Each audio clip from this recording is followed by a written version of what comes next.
When I was growing up, I was convinced as a child that all day, all my grandmas did was pray. That's all I thought they did. That's not exactly a bad thought to have about your grandmas, by the way. And the reason I thought this was every single time that I'd call them on the phone or I'd talk to them in person, at the end of the conversation, they'd always say, "I'm praying for you. I'm praying for you."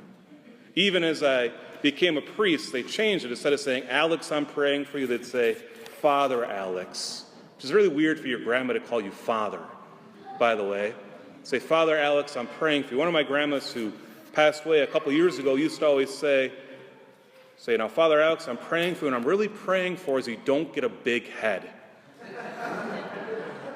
Do you see something, Grandma, that I don't see? Right? Whatever it may be, but I was very grateful. I said, "Grandma, thank you. Continue to pray." Another grandma who's still alive, my grandma Carlson, when I talked to her, at the end of the conversation, it always gets very serious, and she says, "Father Alex, I'm praying for you every day. Please pray for me." And I go, "Of course, Grandma, I'm going to pray for you. I'm going to pray for the whole family. I'll pray for my parishioners." She goes, No. Pray for me." Okay, I'll do that, but I'm going to pray for other people as well.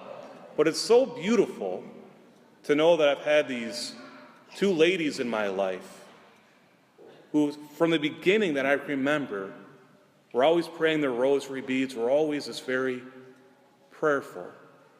What a beautiful witness. What a beautiful example.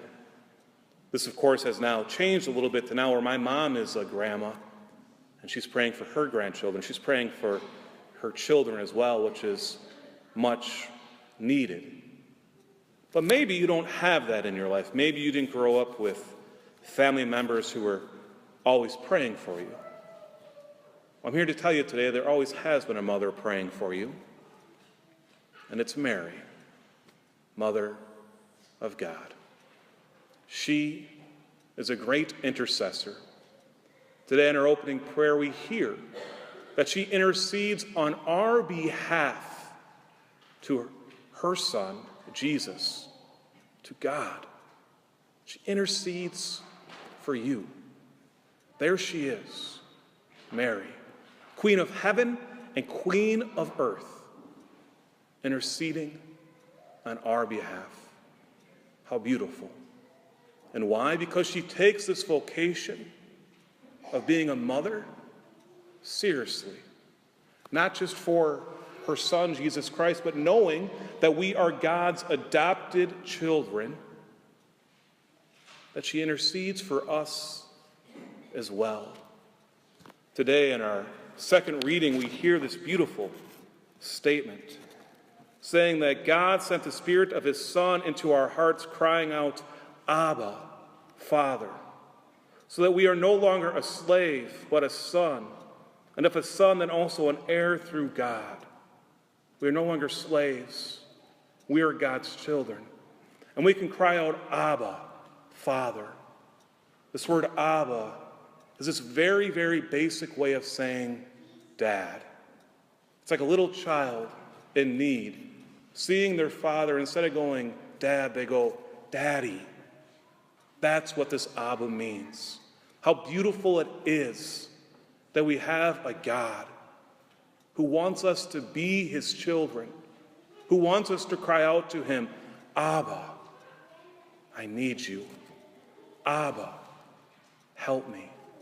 Abba, carry me." Of course, our God loves us so much that He gave us Mary to intercede for us as our mother, always praying for us. And Mary is a great example for us to follow. She, of course, who is fully human, not fully divine, she is not. Mary is not God. However, she is a great example for us to follow in her footsteps, spending time in prayer, praying for those who have been entrusted to us. As a grandpa or grandma, as a husband or a wife, a father or a mother, an uncle or an aunt, follow this example of Mary. Pray for your children. Pray for those who have been entrusted to you. One of my favorite parts of the week is usually after the 10 o'clock Mass. Not because I'm happy to see you guys leave. I love that you're here. It's beautiful. But when everyone leaves, usually what I do is I go to the back of the church. I know I've shared this before, but I go to the back of the church with my cup of coffee, usually my phone where I play some religious music, and I sit there.